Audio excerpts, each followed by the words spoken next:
Hello everyone, I am Anushka Raghav from Law Offices of Kumar Vivek, Tanwar, Advocates and Associates. We welcome you all to our second season of Law Years on Company Law, a byproduct of our YouTube channel, The Noble Litigators.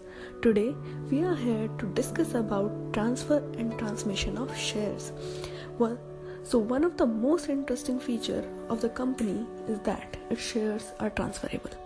Section 44 gives power to every shareholder to transfer his shares in the manner laid down in the Article of Association and in accordance with the provision of law. So now we will move forward to learn about the procedure of transfer of shares. So the procedure of transfer of share is laid down under Section 56 of the Companies Act. It stipulates the procedure for the transfer and transmission of securities. It says, unless a proper instrument of transfer duly stamped and executed by or on behalf of transferor and by or on behalf of transferee has been delivered to whom? Has been delivered to the company along with the certificate relating to shares, or if no such certificate is given, then along with the letter of allotment of shares, then a company shall not register a transfer. We have to keep in mind that this section contains a mandatory force. So, in what time within which transfer must be registered gives a no objection certificate to transferor within 2 weeks from the date of receipt of notice. The delivery of certificate, and what is the status of delivery of certificate? Section 56 subclause 1 of Companies Act 2013 requires that every company, unless prohibited by any provision of law or of any order of any court, shall within 60 days, or you can say it within 2 months from the date of registration of transfer or any such shares, debentures, stocks, etc. to be delivered to transferee the certificate. And in which mode it can be done? It can be done either personally or by post. There are broadly 3 types of transfers, and we will learn about them in a brief intro. So these are void transfer, forged transfer and blank transfers. So what is a void transfer? Transfer of shares made during the liquidation proceedings against the company are void unless it is sanctioned by the tribunal or by the liquidator in case of voluntary winding up of the company. And what is a forged transfer?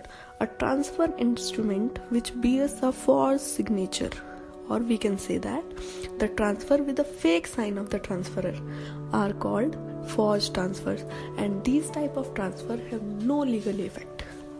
And the last transfer is blank transfer, where a shareholder signs a share transfer form without filling in the name of the transferee and hand it over along with the share certificate to transferee. Thereby he enables him to deal with the share. He is said to have made a blank transfer, and such transfer facilitates purchase are held in joint names. The transfer form must be signed by all of them unless specific authorization is made in favor of any or some of them. So there are 5 types of restrictions that are levied upon in a company to shareholder, basically in a private company. So transfer lock-in is the first one. Second one is right of first offer. Third is right of first refusal. Third is right of first refusal. Fourth, tag along or co-sale right.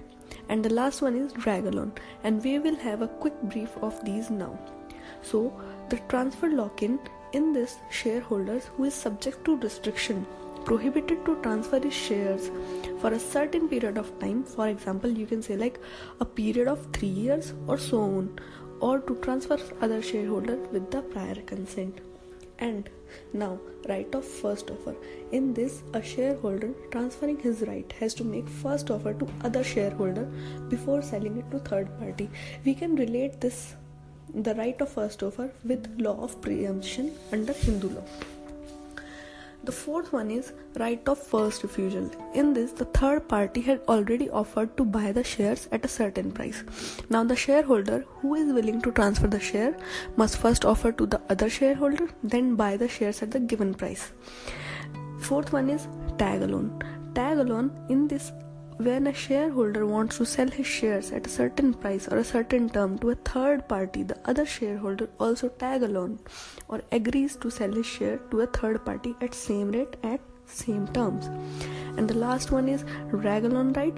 This is basically no restriction, and in this majority shareholders who is willing to transfer his share to third party with the drag along right literally drags the minority shareholder with them to sell the shares to the third party.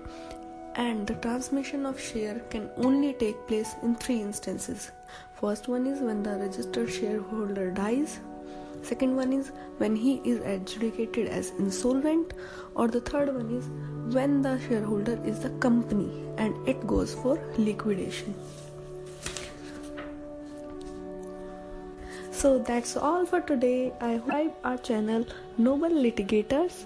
You can ask your questions at www.advocatetanwar.com.